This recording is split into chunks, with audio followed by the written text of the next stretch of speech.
자, 할렐루야. 우리 주님의 사랑을 여러분들에게 전합니다. 오늘 하나님의 크신 은총이 여러분 모두에게 임하시기를 다시 한번 주님의 이름으로 축복합니다.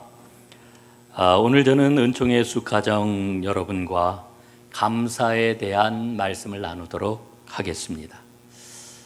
제 동기 목사 중에 박형복 목사라고 있는데 이분이 강화도에서 오랫동안 지금 목회를 하고 있습니다.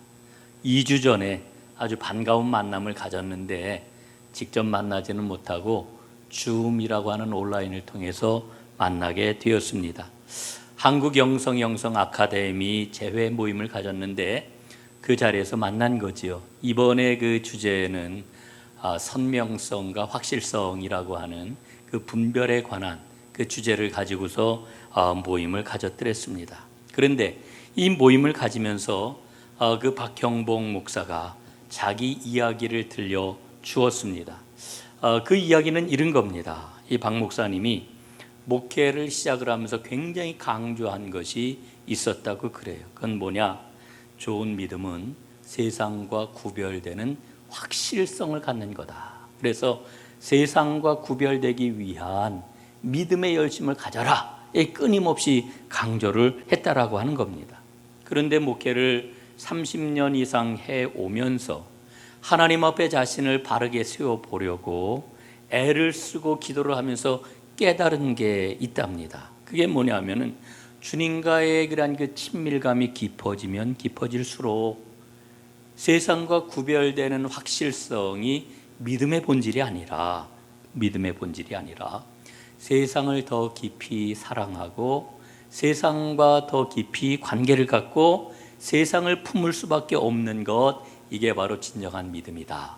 이런 그 이야기를 들려주었습니다. 제가 그 말을 듣는데 제 마음속 깊은 곳에서 울림이 굉장히 컸지요. 지금도 그 이야기를 참 많이 생각을 하고 있습니다. 여러분, 우리는 믿음의 확실성을 갖고 싶어 합니다. 그러나 여러분, 믿음의 확실성이라고 하는 어떤 외적인 행동을 통해 가지고 우리의 믿음이 깊이 혹은 우리의 믿음이 선명하게 드러나는 게 아니라고 하는 거지요. 여러분, 우리의 믿음은 확실성이 아니라 선명성을 가져야 되는데 이 영적인 축이 어떻게 옮겨질 수 있을까요? 그 영적인 축이 옮겨지는 가장 중요한 믿음의 바로미터가 있는데 그게 바로 감사입니다. 믿음의 가장 선명한 모습을 제대로 보여주는 것, 깊은 모습을 잘 보여주는 것, 그것은 바로 감사라고 하는 것입니다. 여러분, 우리가 성경을 열심히 읽으면서 성경을 관통하고 있는 믿음의 제1원칙이 무엇입니까? 그게 바로 감사라고 하는 것을 우리는 발견하지 않습니까? 오늘 제가 설교를 준비하면서 여러분들 아마 그 책을 많이들 이제 받으셨을 텐데 지구정원사 가치사전에 나오는 그러한 그 이야기를 몇 개를 제가 인용을 했습니다.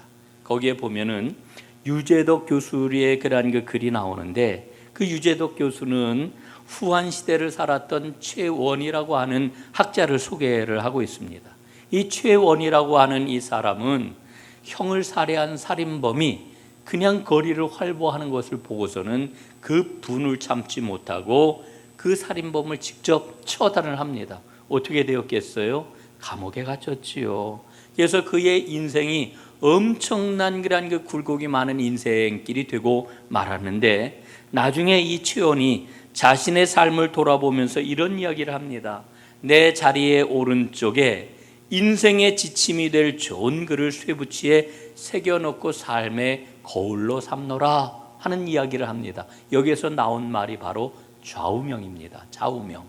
우리는 좌우명 그러면 이게 한자니까 이게 왼쪽과 오른쪽을 얘기하는 건가? 뭐 이런 그 생각을 가질 수가 있는데 이때 좌우명이라고 하는 것은 자리 좌자에다가 그리고 오른쪽에 꼭 잊지 말고 새겨야 될 삶의 거울이 될 만한 그러한 그 경구, 말씀 뭐 이런 그 뜻이 바로 좌우명인 것입니다.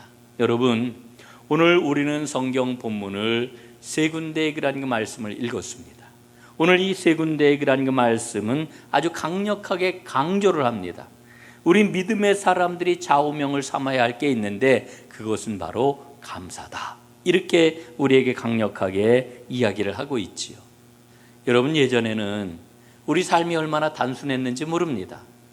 여러분, 우리가 살아가는 세상은 한눈에 보면 모든 것이 다 보일 만큼 굉장히 단순한 그러한 그 세상에서 지금까지 우리는 살아왔습니다. 그러나 현대에 들어오면서 삶이 얼마나 복잡해졌는지 모릅니다. 여러분, 예전에는 한 행동을 보면은 저 사람이 믿음의 사람인지 믿음을 안 가진 사람인지 금방 알 수가 있었습니다. 믿음의 확실성이 금방 드러났다라고 하는 그런 그 이야기죠. 그러나 여러분, 요즘은 그렇지가 않습니다. 어떤 사람이 종교적인 행동을 했다고 해서 혹은 의례적인 어떤 행동을 했다고 해서 그 사람을 알 수 있는 그런 게 세상이 아니라 알 수 없는 세상이 되고 말았습니다. 그의 내면을 제대로 볼 수가 없는 거지요. 여러분, 이 성경이 쓰여질 당시에 바리새인들은 어떤 생각을 했느냐 하면은 우리는 어떻게 하면은 일반 사람들하고 구별되는 그런 그 삶을 살아갈 수가 있을까? 이런 생각을 늘 하면서 살았던 사람들이 바로 바리새인들입니다. 그래서 이들은 이러저러한 행동을 하면은 거룩한 사람, 저런 행동을 하면은 거룩하지 않은 사람, 이렇게 규정을 했던 겁니다. 여러분, 이 바리새인들이 말하는 거룩한 사람이라고 하는 말의 뜻이 뭐겠습니까? 여러분, 한번 생각을 해보세요. 늘 거룩함을 이야기를 했는데 거룩한 사람은 어떤 사람입니까? 거룩한 사람은 다른 말로 이야기하면은 하나님의 뜻을 따르는 사람이라고 이야기할 수가 있을 겁니다. 그런데 오늘 사도 바울은 뜻밖에도 우리에게 이런 말씀을 들려줍니다. 하나님의 뜻을 찾고 있는가? 그렇다면 감사해라. 바울의 말씀 바로 이런 이야기예요. 예? 범사에 감사하라. 이는 너희를 향하신 하나님의 뜻이니라. 이렇게 말씀을 해주고 있잖아요. 여러분, 이 말의 뜻은 너희가 거룩한 사람이 되기를 원하느냐? 하나님의 뜻을 찾고 있느냐? 그렇다면 감사해라. 이렇게 말씀을 해주고 있는 거지요. 여러분, 오늘 바울의 말씀을 우리가 마음에 새긴다라고 하면은 감사는 해도 그만, 안 해도 그만이라고 하는 게 아닙니다. 감사는 우리의 삶을 믿음이라고 하는 것으로 아주 선명하게 밝혀주는 그와 같은 역할을 한다라고 하는 것입니다. 여러분, 감사하는 사람이 진정한 믿음의 사람이라고 하는 오늘 이 말씀을 꼭 붙잡고 나아갈 수 있기를 간절히 바랍니다. 오늘 저는 여러분과 함께 감사 이야기를 하면서 감사는 감수성이다 라고 하는 이런 표현을 하고 그리고서 말씀을 하나하나 지금 살펴보려고 합니다. 감사는 감수성이다. 이게 도대체 무슨 말일까? 감사가 감수성이라니. 여러분, 이렇게 오늘 저는 세 가지로 좀 표현을 해보려고 합니다. 첫째, 감사는 하나님을 향한 믿음의 감수성이다 라고 하는 이야기입니다. 히브리서 11장 6절 말씀에 보면은 이런 말씀이 나오지요. 믿음이 없이는 하나님을 기쁘시게 못하나니. 여러분, 이 말씀을 잘 보세요. 하나님을 기쁘시게 하는 사람이 누구라는 거예요? 믿음을 가진 사람이라는 거예요. 믿음을 가진 사람이 하나님을 기쁘시게 할 수 있다라고 이렇게 이야기를 해주고 있는 거지요. 여러분, 바울이 평생을 예수님을 만난 이후 그의 전생애를 바쳐가지고 하나님의 말씀을 전하였는데 그의 말년을 보면은 바울은 말년을 감옥에서 보내게 됩니다. 감옥에서. 근데 감옥에서 바울이 그냥 시간이 흘러가는 대로 그냥 살았던 게 아니에요. 감옥 안에서 그는 끊임없이 여러 성도들에게 여러 교회에 편지를 썼습니다. 편지를 썼는데 그 편지의 내용이 여러분 뭡니까? 편지의 내용이 바로 감사입니다. 감사. 옥중서신의 가장 대표적인 그러한 그 책이라고 일러지는 여러분 빌립보서를 한번 보세요. 빌립보서의 핵심적인 내용이 무엇입니까? 감사예요. 골로새서는 어떻습니까? 골로새서의 그러한 핵심적인 내용도 감사예요. 이 모든 편지들이 감사의 편지라고 하는 것을 우리는 발견을 합니다. 여러분, 우리는 모두 다 예수를 믿고 구원을 받았잖아요. 여러분, 예수 믿고 구원을 받았다라고 하는 이야기는 다르게 표현을 하면은 우리 안에 생명의 씨앗이 떨어졌다라고 하는 것을 말하는 거지요. 여러분, 우리 안에는 모두 다 생명의 씨앗이 떨어졌습니다. 그럼 이 씨앗이 어떻게 돼야 될까요? 뿌리를 내리고 줄기를 뻗어야지요. 그런 후에는 열매를 맺어야지요. 여러분, 마지막으로 맺게 되는 이 열매가 뭘까요? 그 열매가 바로 감사라고 하는 것입니다. 여러분, 참된 믿음의 열매는 바로 감사입니다. 감사. 여러분, 그래서 바울이 늘 하나님의 은혜 가운데 살아가면서 믿음의 본질을 붙잡았기 때문에 바울은 입을 열기만 하면 뭐를 얘기를 했어요? 감사. 예? 감사를 입에 달고 살았어요. 감사함으로 그의 삶이 이어졌던 것을 우리는 발견을 합니다. 여러분, 사도 바울이 말년에 주었던 아주 유명한 말씀이 있어요. 어떤 말씀입니까? 고린도후서 4장 16절. 그러므로 우리가 낙심하지 아니하노니 우리의 겉사람은 낡아지나 우리의 속사람은 날로 새로워지는도다. 여러분, 옛 번역에는 겉사람은 후패하나 속사람은 날로 강건하여진다라고 이렇게 표현을 했습니다. 이 후패한다라고 하는 말이 저는 더 마음에 와 닿는 것 같아요. 여러분, 우리의 겉사람은 다 어느 누구나 할 것 없이 어떻게 됩니까? 낡아지게 되어 있어요.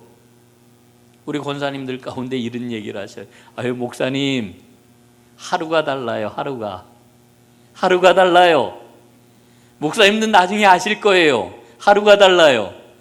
그만큼 우리의 육신의 힘이 빠진다라고 하는 그런 그 이야기겠죠. 이건 어느 누구도 피할 수가 없어요. 그런데 바울은 뭐라고 이야기를 하느냐 하면은 우리의 육신은 누구나 할 것 없이 그렇게 다 후패하지만 우리의 속사람은 어떻게 된다고요? 날로 새로워진대요. 이해가 되지 않아요.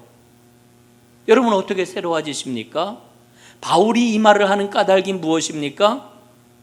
이 말을 하는 까닭은요, 그의 안에 하나님을 향한 감사가 늘 넘쳐나기 때문에 나의 속사람은 날마다 새로워집니다라고 하는 이와 같은 고백을 지금 하고 있는 거지요. 여러분, 그러니까 감사가 넘치는 사람은 속사람의 활기가 넘쳐나므로 날로 새로워질 수가 있다, 이렇게 이야기를 하는 겁니다. 사랑하는 여러분, 감사는 하나님을 향한 믿음의 감수성입니다. 예?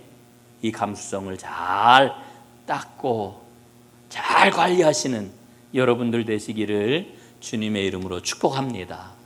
두 번째로, 감사는 사람을 향한 사랑의 감수성입니다. 사랑의 감수성. 예? 감사. 첫 번째는 하나님을 향한 믿음의 감수성이고요. 두 번째로는 사람을 향한 사랑의 감수성이다. 여러분, 미국 뉴욕에 가면은요, 비행기가 우리나라에서 가는 건 대부분 존 F 케네디 공항에 도착을 하는데, 뉴욕에는 공항이 여러 개가 있어요. 근데 그 중에 하나가 라과디아라고 하는 공항이 있습니다. 이 라과디아 공항은 뉴욕 시장을 지낸 라과디아 판사를 기념해 가지고 그의 이름을 붙인 그런 그 공항입니다. 그가 비행기 사고로 죽었대요. 예? 그래서 그를 기리는 그런 그 공항을 이제 이름을 붙였는데 라과디아 공항입니다.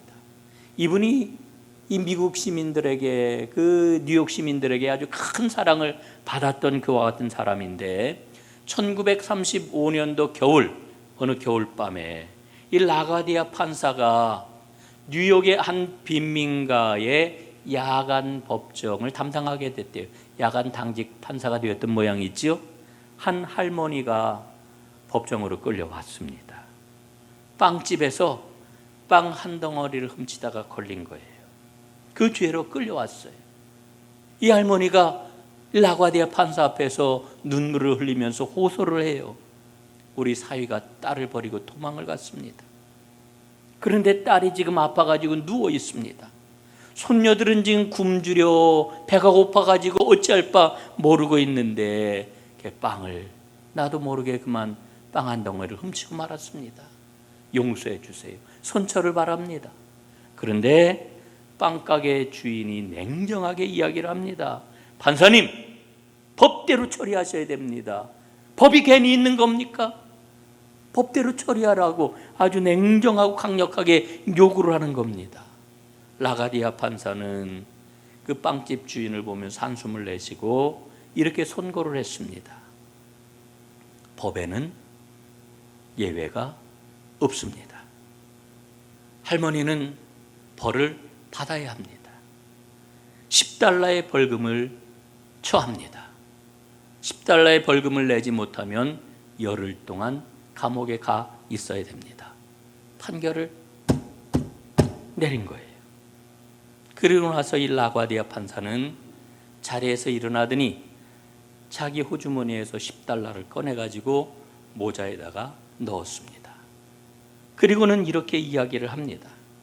할머니는 방금 벌금을 냈습니다. 나는 이제 굶주린 손녀에게 먹일 빵 한 덩이를 도둑질해야 하는 이 비정한 도시에 살고 있는 이 자리에 있는 우리 모두의 죄를 묻겠습니다. 이 법정에 있는 모든 사람에게 50센트씩의 벌금을 선고합니다. 그리고서는 모자를 쭉 돌렸습니다. 그 자리에서 사람들이 그 모자에 돈을 넣었는데 47달러 50센트의 벌금이 모아졌대요. 그걸 할머니에게 전해 주었지요. 여러분, 하나님께 감사하는 사람에게는 사람을 향한 사랑의 마음이 언제나 열려 있는 겁니다. 저는 우리 그리스도인들이 감사하자 이러면은 이런 감사를 굉장히 경직되게 생각을 해요. 또 종교적으로 생각을 해요. 여러분, 그렇지 않습니다. 감사는 정말 인간적인 겁니다. 감사는 정말 따뜻한 것입니다.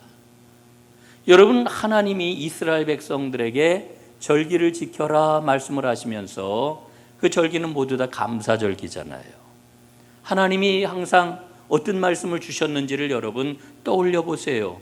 하나님이 이렇게 말씀을 하십니다. 반드시 너희 가운데 있는 고아와 과부와 나그네를 초청을 해라. 아니면은 그들이 있는 곳으로 가서 그들과 함께 감사를 나누어라. 이렇게 명령을 하셨어요. 되게 이상하죠? 아니, 하나님께 감사하면 됐지. 너희 감사를 고아와 과부와 나그네와 함께 나눠라 말씀하시는 거예요. 여러분, 감사는 사람을 향한 사랑의 감수성입니다. 세 번째, 감사는 하나님의 피조 세계를 향한 생명의 감수성입니다.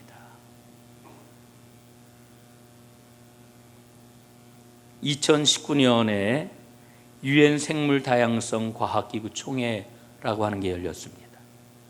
그리고 이 자리에서 지난 50여 년 동안 동식물의 변화가 어떠한지 평가한 보고서를 채택을 했습니다. 거기에 보면은요, 지구상에 800만 종 이상의 동식물이 있는데 100만 종의 동식물이 멸종 위기에 처했다 이렇게 이야기를 해요. 거기에 보면은 양서류가 40%, 포유류가 25%, 침엽수가 34% 이렇게 이야기를 합니다. 여러분, 이들 생물종은 하나님이 만드신 하나님의 창조 질서 가운데 아주 중요한 그런 그 부분들입니다.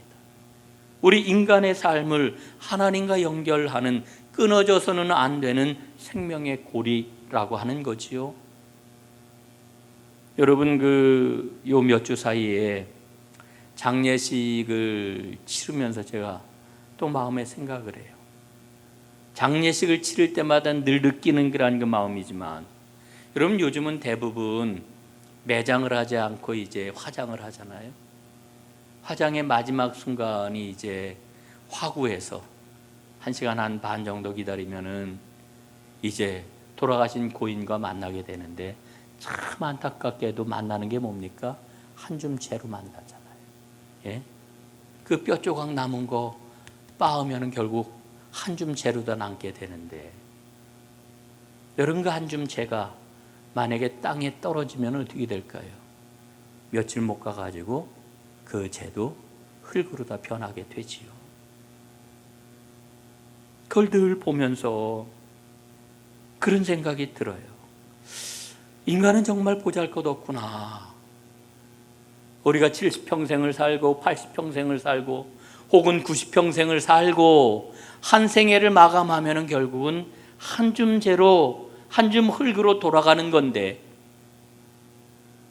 이 하나님의 피조세계의 눈으로 보면은 하나님의 피조물에 불과하다라고 하는 이런 생각을 갖게 되는 거지요. 그러면서 한 줌 흙으로 다 돌아가는 우리의 삶은 결국은 하나님의 손 안에서 다 연결이 되어 있구나 라고 하는 것을 깨닫게 됩니다.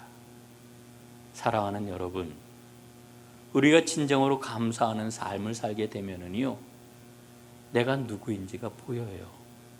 이 얘기는 뭐냐? 예? 우리가 진정으로 감사하게 될 것 같으면은, 예?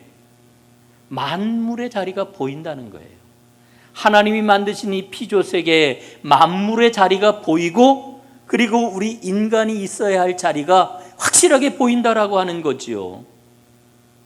여러분, 이게 바로 생명에 대한 감수성이에요.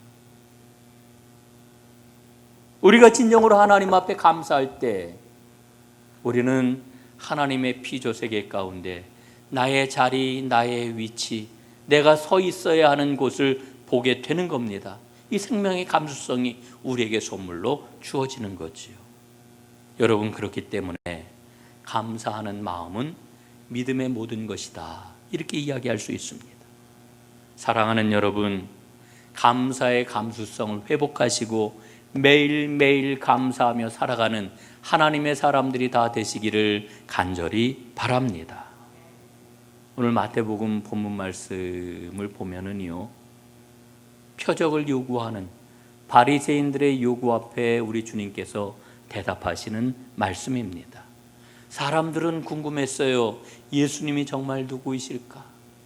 사람들은 예수님께 그 말을 듣고 싶어 했어요. 내가 메시아다, 이 이야기를 듣고 싶어 했던 거예요.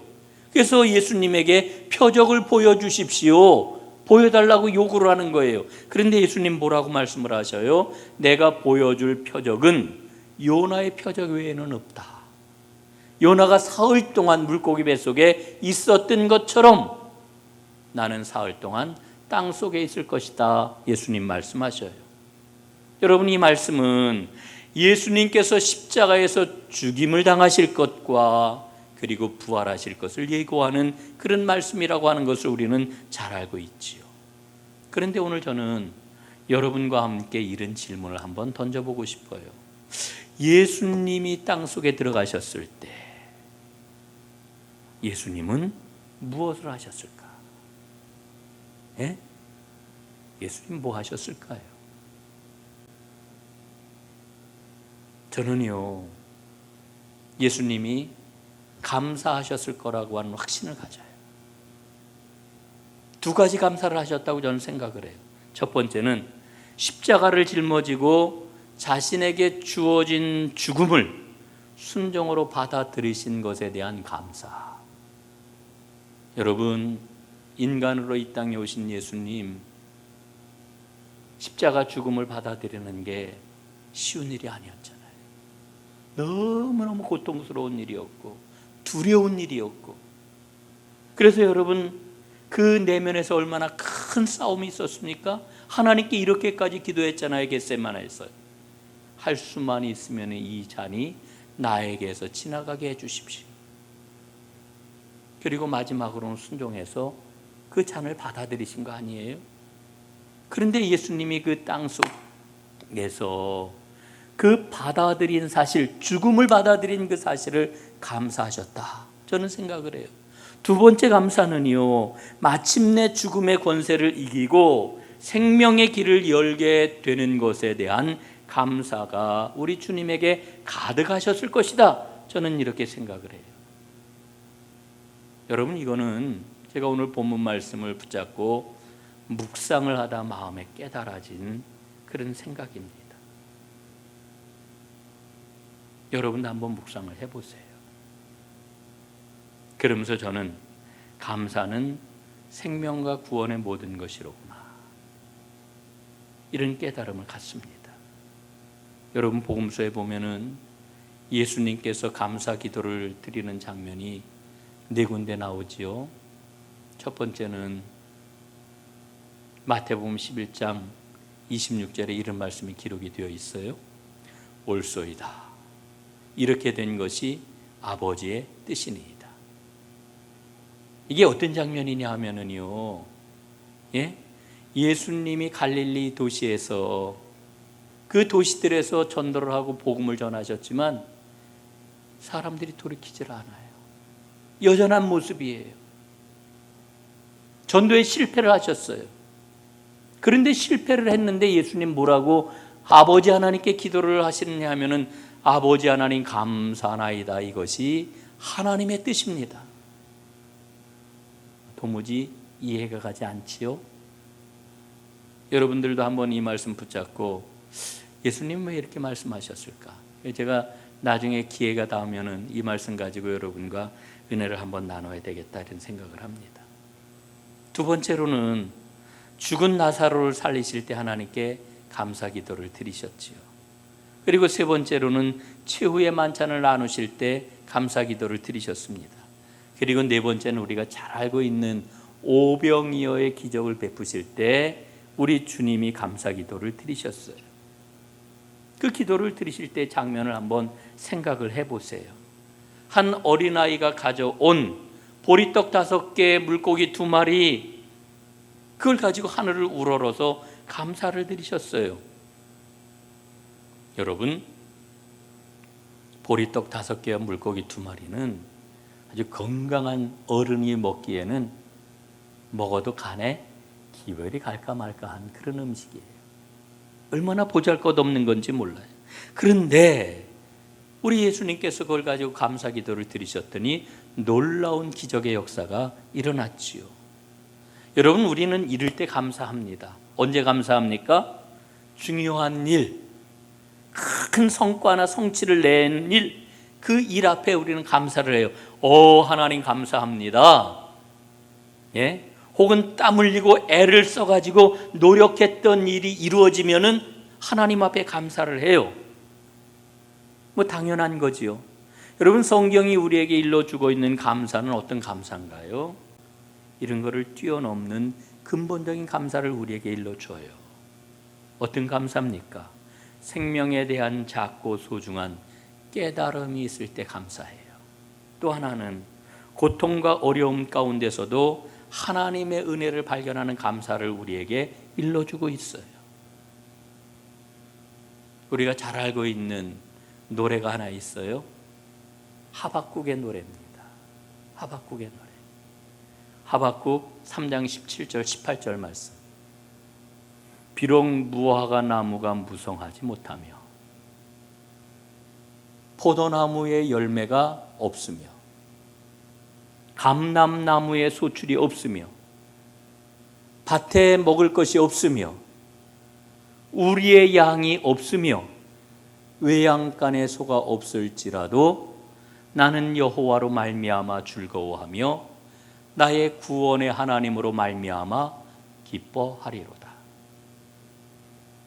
너무 유명한 노래, 우리가 잘 알고 있는 노래, 진짜 노래로 만들어 찬양하는 그와 같은 노래 아닙니까? 그런데 여러분, 한번 묻고 싶어요. 정말 이런 상황이 되어도 감사할 수 있을까요? 저에게 물어보아요. 너는 이런 상황을 만나도 감사할 수 있겠니? 감사할 수 있겠니? 물어보아요. 여러분, 이 하박국의 노래는요, 진짜 감사가 무엇인지를 일러주고 있어요. 깊은 감사가 무엇인지를 우리에게 알려주고 있어요. 그리고 또 한 가지 중요한 믿음을 우리에게 깨닫게 해주는데 그게 무엇입니까? 나 자신이 하나님께 연결이 되어 있기만 하다면 어떤 상황에서도 절망하지 아니한다라고 하는 놀라운 고백이 이 찬양 가운데 담겨 있는 거지요. 여러분, 예수님은 감사의 특징을 두 가지로 우리에게 일러주어요. 첫 번째는 먼저 감사합니다. 오병이어 기적에서 말씀을 드렸지요. 두 번째는 공동체적인 감사입니다. 예수님이 우리에게 일러주시는 감사는요, 공동체적인 감사예요. 여러분, 제가 일부 예배 시간에 개미 이야기를 소개를 했는데 여러분 다 잘 아는 이야기예요. 개미에게는 그 조그만 그 개미 안에 위가 두 개래, 위장이 두 개래요. 하나는 자기 자신을 위한 위장이고요, 또 하나는 다른 굶주린 동료를 위한 사회적인 위장이래요. 그래서 개미는 자기 동료들이 굶어 죽는 것을 그대로 보지를 않는데요, 먹지 못한 개미를 만나게 되면은 자기의 또 다른 위에 보관하고 있던 음식을 꺼내 가지고 동료에게 나누어 먹인다라고 하는 거지요. 참 놀라운 그런 그 일이 아닐 수가 없어요. 사람에게도 개미처럼 위장이 두 개라면 얼마나 좋을까? 그쵸, 권사님? 너무너무 좋을 것 같아요. 그런데 사람을 보면은 그 하나밖에 없는 위를 어떻게 해서든지 그냥 잔뜩 채우려고 엄청난 욕심을 부리잖아요. 여러분, 하나님께서 인간에게 위는 두 개를 주지 아니하셨지만 우리에게 맡겨 놓으신 특별한 의식이 있어요. 그게 뭐냐? 이웃의 아픔과 슬픔을 자기 일처럼 여기라는 거예요.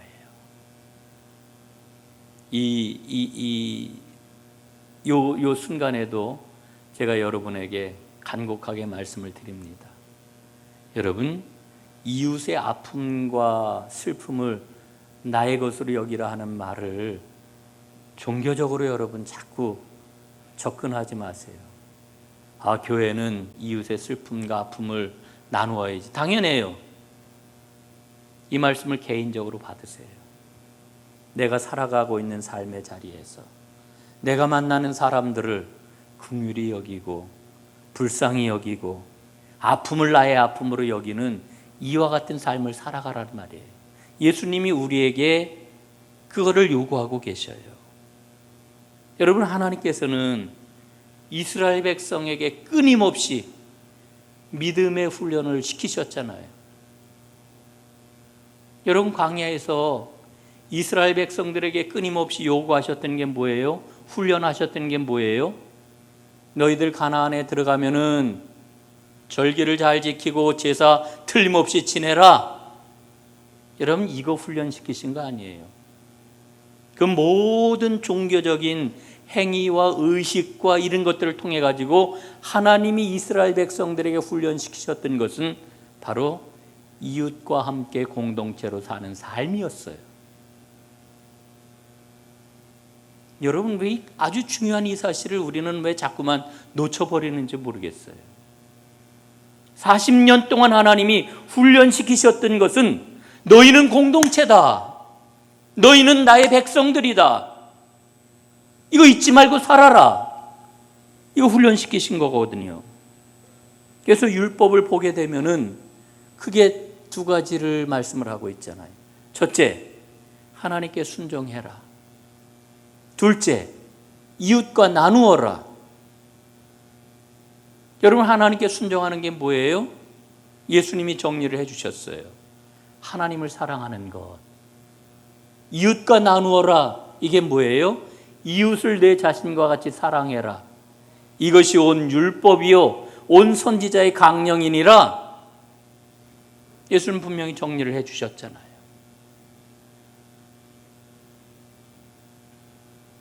여러분, 시편 67편 오늘 본문 말씀을 보십시오. 땅이 그의 소산을 내어주었으니 하나님 곧 우리 하나님이 우리에게 복을 주시리로다.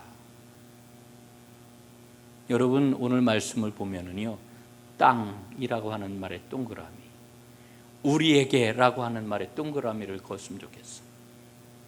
하나님이 복을 주시는데 누구에게 주시느냐? 우리에게 주셔요.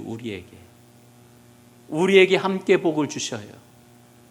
그런데 그 복이 어떻게 오느냐? 땅을 통하여. 땅이 그의 소산을 내므로 말미암아 복이 우리에게 온다는 거예요. 다시 말씀을 드리면은 하나님은 땅을 통하여 피조 세계를 통하여 우리에게 복을 주셔요. 그리고 그 복은 나 개인만을 위한 게 아니라 우리 모두를 위한 거예요. 우리는 나 혼자가 아닙니다. 공동체인 우리에게 복을 주시는 하나님의 은총을 발견하는 사랑하는 은총의 숲 전농가족 여러분이 다 되시기를 간절히 바랍니다. 말씀을 마무리하겠습니다. 감사는 하나님을 향한 믿음의 감수성입니다. 감사는 사람을 향한 사랑의 감수성입니다. 감사는 하나님의 피조 세계를 향한 생명의 감수성입니다. 이렇게 우리의 감사가 날마다 확장되고 이 감사가 우리 안에서 통합이 되고 이 감사가 우리 안에서 완성되는 아름다운 은혜가 여러분 모두에게 있어지기를 주님의 이름으로 축원합니다. 기도하겠습니다. 아버지 하나님 고맙습니다. 하나님은 우리에게 모든 쓸 것을 채우시는 분인 줄로 분명 믿습니다. 하나님의 그 축복의 약속이 우리 삶 가운데 이루어질 줄로 믿습니다. 아버지 하나님, 이 믿음을 가지고 살아가는 저희에게 감사가 넘치게 하여 주옵소서. 믿음의 감수성이, 사랑의 감수성이, 생명의 감수성이 우리 가운데 가득가득 넘쳐나는 진정한 감사의 사람들, 진정한 감사의 공동체가 되도록 하나님 축복하여 주시옵소서. 예수님 이름으로 기도드리옵나이다. 아멘.